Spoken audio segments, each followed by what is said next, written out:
একদম টাটকা হাদিস, আখিরুজ্জামানের হাদিস পড়ে দেখেন, আলেম ওলামাকে জিজ্ঞাসা করেন, হাদিসটা না থাকলে আমার নাম বদলায় ফেলাবো। এই হাদিসও আছে। এটা কি ফিজিক্যালি হবে? আমার কাছে মনে হয় না ফিজিক্যালি হবে। আল্লাহু আলাম, আল্লাহ ভালো জানে। আমার কাছে মনে হয় না যে ফিজিক্যালি হয়তো বা হবে না। ইন্টারনালি তারা বানরা শুয়োরের মতো হয়ে গেছে, আমার কাছে তাই মনে হয়। ভিতর থেকে স্বভাবগতভাবে দেখবেন বানরা শুয়োরের মতো করছে। তো কি করবেন? এখানে ঈমান নিয়ে আপনি চলবেন কি? নূর কি জিনিস বোঝাতে গিয়ে আপনাকে এই কথাগুলো বললাম।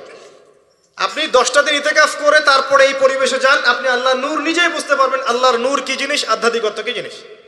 আপনার কাছে এগুলো ভালো লাগবে না, আপনার মন, আপনার কান শুনতে চাইবে না, আপনার চোখ দেখতে চাইবে না।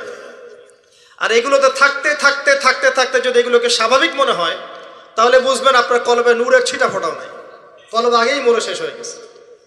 এখন আমাদের কলব এই অবস্থায় আছে। আমাদের চারপাশে এগুলো দেখছি না, গান বাজনা, বাদ্যযন্ত্র, মাদক, বেহায়াপনা, অশ্লীলতা, বেপরদামি, পর্নোগ্রাফি, ব্লু ফিল্ম, সব তো দেখছি নিত্যদিন, প্রতিদিন দেখছি। তো এগুলো দেখে যেহেতু আমাদের মনের মধ্যে কোনো রিয়াকশন আসে না, বুঝতে হবে মন কিন্তু নাই, dead. We are living with a dead heart. আমরা একটা মৃত হৃদয় নিয়ে ঘুরছি আর কি, আর কিছু না। এখন এই হৃদয়ে ঝাঁকি দিবে কিভাবে? এই অবস্থায় মৌত আসলে কি হবে? মৌতের কষ্ট খুব বেশি হবে।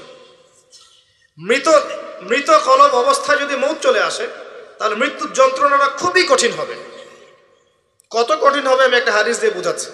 আমি এই হাদিসের নাম্বার এখন বলতে পারছি না, কারণ অনেকদিন আগে হাদিসটা পড়েছি, বাট আমি হাদিসটা পড়েছি। এবং যদি কেউ দলিল চান আমি আপনাকে প্রাইভেটলি দিতে পারবো ইনশাআল্লাহ।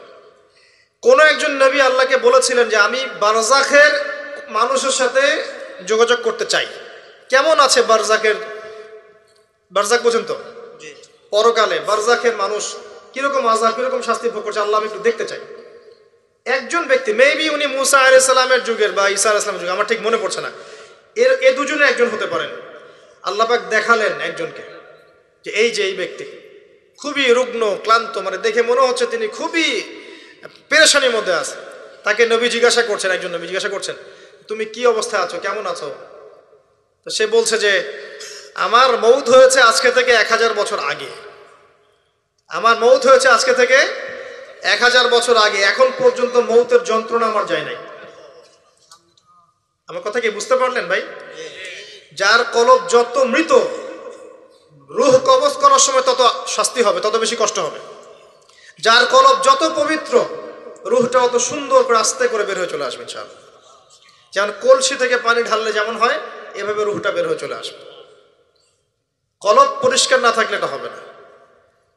এগুলো আধ্যাত্মিক মারেফতি কথা নয় কিন্তু বিষয়টা। এই যে আমরা অনেকে আবার এগুলোকে বানিয়ে দিয়েছি পীর মুর্দি, তাই না? এবং নেগলেক্ট করি যেগুলো পীর মুর্দি বয়ান করবেন না। এসব পীর মুর্দি বলে বিষয়টা না, বিষয়টা হচ্ছে আত্মশুদ্ধি।